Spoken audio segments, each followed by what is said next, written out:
matin, je voulais vous apporter mon témoignage.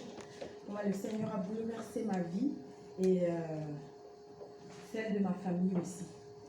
Alors, je suis d'origine africaine, je viens du Burkina Faso et je suis issue d'une famille musulmane, très pratiquante. Mon père est Hadj et il ne nous a pas forcé à nous voiler, mais mes sœurs sont voilées.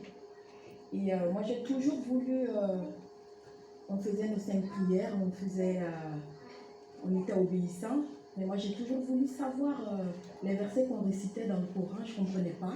Donc un jour je demande à mon père, voilà, pourquoi on récite, j'aimerais savoir quand même ce que je dis.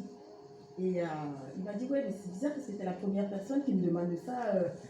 Donc après il m'avait donné un petit livre et qui avait des traductions. Donc j'ai commencé comme ça et toujours avec des questionnements. Et vous savez qu'en Afrique, on touche beaucoup aux fétiches, on touche beaucoup à tout ça. Et ma mère, elle nous faisait ça juste pour nous protéger. Elle disait, voilà, si on a des examens, elle nous faisait boire des potions. Et voilà, disant, voilà, ça va vous rendre tranquille. Nous, on se posait des questions avec ma soeur. Ça fait des années qu'on boit des potions. Voilà, on est limite dans les examens. On les réussit quand même, mais je pense que c'est avec nos propres forces. Et on se posait la question. Et ma soeur, une fois, ma mère nous avait donné les potions pour boire. Et dès qu'elle tourne le dos, et elle jette son verre dans l'évier. Je lui dis, pourquoi tu fais ça? Elle me dit, je ne dis rien, j'en ai marre de boire ça. Bon, moi, je bois le mien et tout. Et si vous voulez, c'est plus tard que j'ai compris que toucher à tout ça, ça nous ouvrait des portes maléfiques, quoi. Et ça nous suit vraiment. Et c'est là tout mon témoignage commence. Et tous les soirs, moi, quand je dormais, j'étais oppressée. J'ai senti une présence qui me pressait la gorge, impossible de respirer. Tu as les yeux ouverts, tu es stoïque dans le lit, tu ne peux pas bouger. Et ça a duré pendant des années. Et j'ai grandi avec ça. J'expliquais à ma mère qui me donnait des versets du Coran de réciter. Et quand je suis venue ici en France, j'ai rencontré mon mari. Je me suis dit, ouf, ça y est. J'ai quitté l'Afrique, j'ai tout laissé là-bas. Je viens en France, je commence une nouvelle vie. Pas d'oppression, rien du tout. Non. Et ça a continué, ça a continué, ça a continué. Et quand je suis arrivée ici, nous, on avait projet avec mon mari de nous installer aux États-Unis. Il tenait une pizzeria. Et je lui ai dit, tu sais quoi, je vais aller consulter une voyante que ma collègue m'avait donné l'adresse et le numéro. Et il m'a dit, non, mon mari, lui, il n'était pas encore croyant. Moi, j'avais entendu parler du Seigneur par une amie. Mais voilà, il y avait toujours ces questionnements. Et vous savez, quand on vient au Seigneur, ça ne se fait pas d'un seul coup. Il nous chemine, il nous met nos erreurs devant nous, afin vraiment qu'on comprenne que ce qu'on fait, ce n'est pas de lui. Et ça a été mon cas. Donc j'explique à mon mari, voilà, ma collègue m'a donné cette adresse, je vais y aller, je vais consulter cette dame pour qu'elle nous dise ce qui nous attend aux États-Unis. Il me dit, ben, tu fais ce que tu veux, mais moi je n'y vais pas. Je ne veux pas que tu y ailles, mais tu t'es têtu et tu vas y aller. Donc, je suis allée quand même et je peux vous dire que ça a été une expérience, je ne dirais pas terrible, mais fatigante, usante. Et donc je mets l'adresse de cette dame. J'avais rendez-vous avec elle à 14h, je pars. 14h, 15h, 16h, 16h30, 17h, impossible de trouver chez la dame. Le GPS, je vois, ça me conduit, mais ça marque la fin. Il y a des GPS qui disent, vous êtes arrivé à destination. Le mien, rien du tout. Je réactualise, je refais le tour. J'ai continué comme ça à me balloter de rue en rue, dans les champs de maïs. J'en pouvais plus. Et donc je m'arrête, je vois une station, je demande à cette dame, vous ne connaissez pas une dame? Elle me dit non, non, je ne connais pas. Au fait, je passais devant la maison de la voyante pendant des fois et elle m'appelle, elle me dit oui, vous vous imaginez, j'ai bloqué des rendez-vous pour vous, ça fait 3 heures que je vous attends. Et je dis mais j'arrive pas à trouver chez vous. Elle me dit mais vous avez quelle voiture? Donc je lui dis, elle me dit mais ça fait 5 fois que je vous vois passer devant ma maison.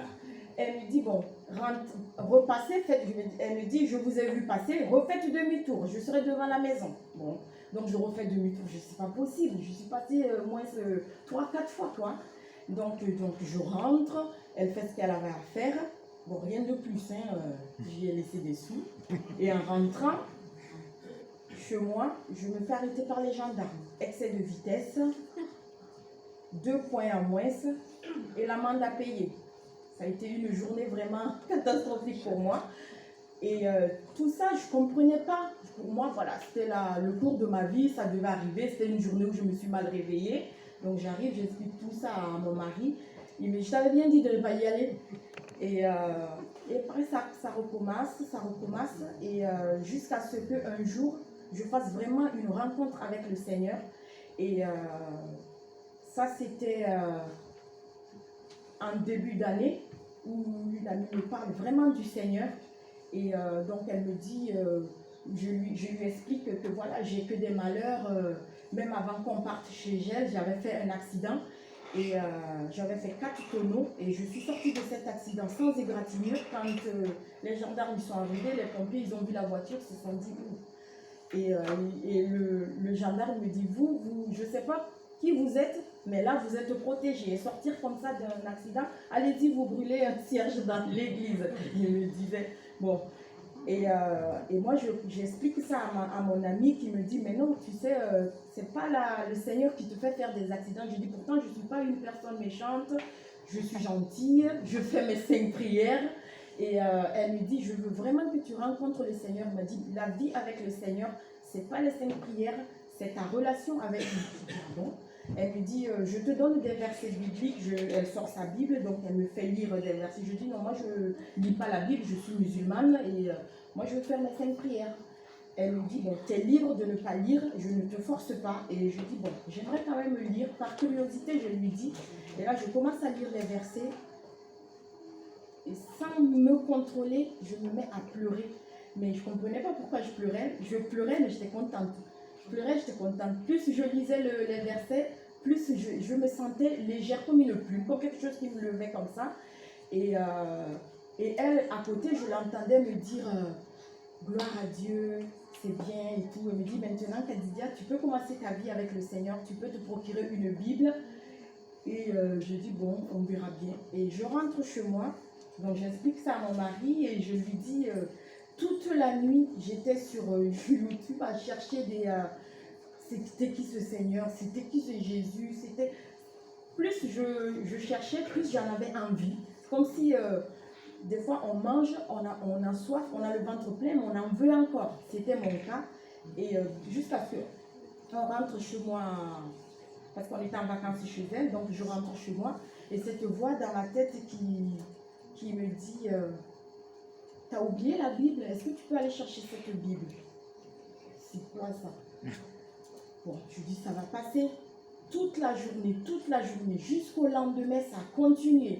Donc je dis à ma fille, tu veux accompagner maman, je vais aller m'acheter cette Bible. Je ne sais pas pourquoi, mais je vais aller l'acheter. Elle lui dit, mais maman, pourquoi tu vas aller acheter un livre si tu sais que tu ne vas pas le lire? Je dis, je ne sais pas pourquoi cette voix se pèse dans ma tête parce que ce n'est pas possible.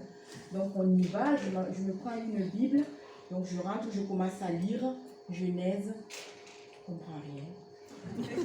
Exode, je ne comprends rien.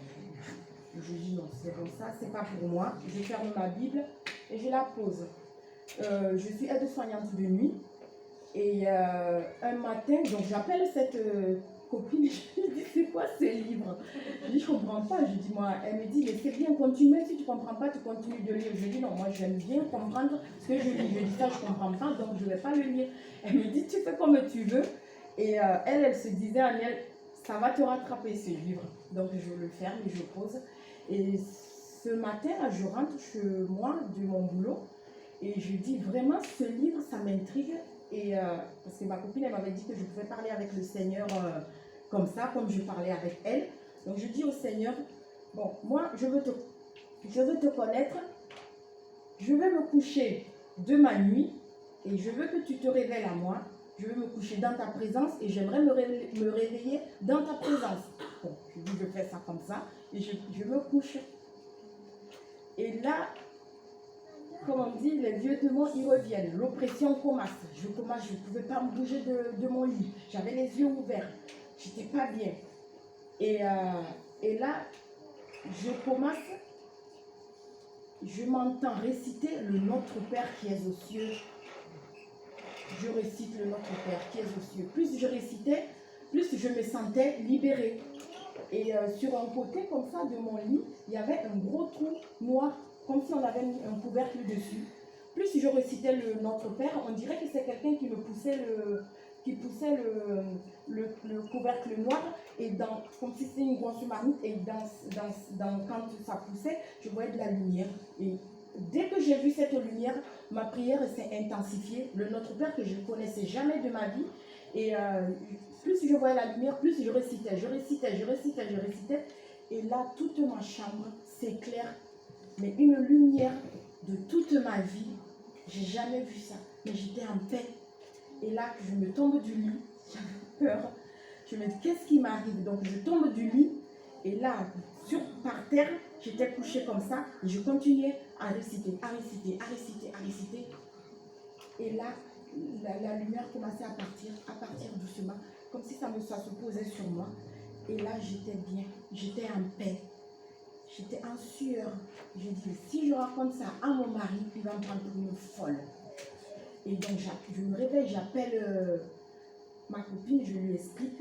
Elle me dit, ça, c'est le Seigneur qui vient de se révéler à toi.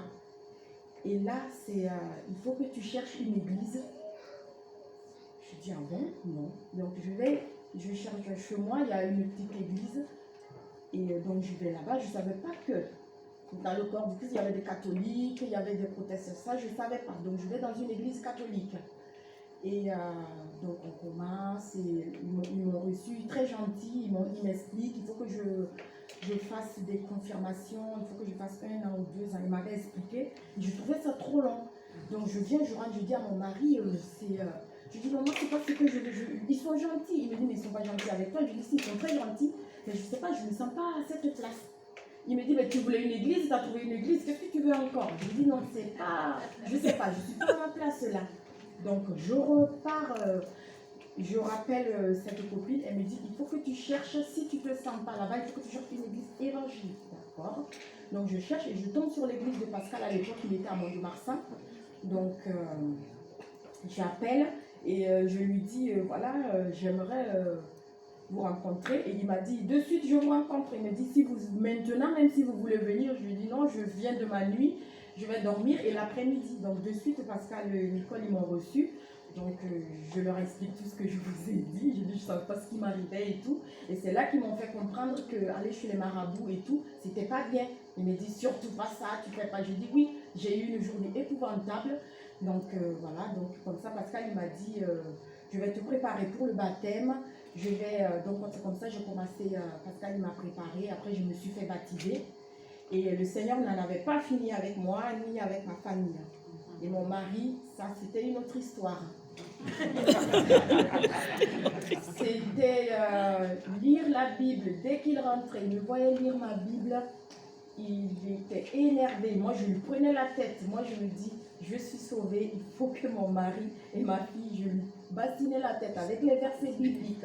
Je lui disais, tu fais ça, c'est comme ça, le Seigneur a dit ça, tu peux plus faire ça. Et ça lui prenait la tête. Et c'était des disputes entre nous au bord même de la séparation. Et un jour, dans une étude biblique avec Pascal et Nicole, elle a vu que j'étais pas bien. Elle me dit, ça va Kadidia? Je dis, oui, ça va. Non, je te connais, non. Et Pascal, il avait fait une étude, donc ça parlait exactement de mon problème et j'ai pas pu. J'ai dit, Pascal, il faut que je dise quelque chose par rapport à Hervé et moi. Donc je lui explique. Et Nicole, il dit, tu vois, je savais qu'il y avait quelque chose, Kadidia. Tu ne peux pas imposer ça à ton mari, c'est le Seigneur qui va le toucher et tout. Et donc Pascal, il dit, tu lui parles, s'il veut me rencontrer, je lui expliquerai mieux comment, parce qu'avec lui, il y a des choses qu'on faisait ensemble quand on n'était pas en Christ, que lui, il voulait qu'on fasse et que moi, je ne pouvais plus le faire. Donc c'était un blocage. Par exemple, on partait jouer au casino et tout, et que lui, il fallait qu'on aille. Et je dis, non, le Seigneur, il ne veut pas ça, je ne peux plus aller. Et c'était vraiment et j'en passe des choses, hein. Donc après, il a accepté de rencontrer Pascal déjà. Pour qu'il rencontre Pascal, j'étais sur Internet pour lui montrer les photos. Il dit oui, mais non, non, non, la tête du prêtre, il me dit non, non, non, il a la barbichette. Ah non, non, ça va pas. Non, non, non, c'est un secte, tu es dans une secte, ils t'ont mangé la tête. Et je dis à Pascal, ça va être dur hein, pour le rencontrer. Pascal, il dit laisse-lui le temps et tout. Jusqu'à un jour, il me dit bon, allez, on y va. Donc on y va, il rencontre Pascal et on sort de là, il me dit, il est cool ce pasteur, hein. Il est bien, il me dit, franchement, ça me donne envie de retourner. Ah ouais, je lui dis, oui. Il me dit, j'irai à l'église avec toi. Ah bon, d'accord. Bon. Donc après, après c'est son témoignage, hein. Je vais pas, peut-être qu'il aura l'occasion de vous... L'année prochaine. Voilà, témoignage. Et c'est comme ça que, voilà, lui aussi, il a eu son témoignage, le Seigneur l'a touché aussi. Voilà ce que Dieu il fait dans nos vies quand on est en questionnement. Il dit qu'il se laisserait trouver par la personne qui le cherche. Moi, je l'ai cherché, il s'est laissé trouver. Et mon mari aussi, il avait beaucoup de questionnements et tout, et il l'a touché. Il l'a touché aussi. Donc vraiment, le Seigneur, il continue de nous bénir. C'est un long cheminement, ça ne s'est pas fait du jour au lendemain. On a toujours des questionnements, on a toujours besoin de savoir pour aller de l'avant avec le Seigneur. Et moi, je vous encourage à ne pas baisser les bras. Vous savez qu'on est dans ce monde, mais on n'appartient pas à ce monde. Continuons, persévérons malgré nos difficultés. Il est là, il est le seul qui peut nous sortir de là. Et confions-nous nos vies, comme on vient de le chanter tout à l'heure. Que le Seigneur vous bénisse.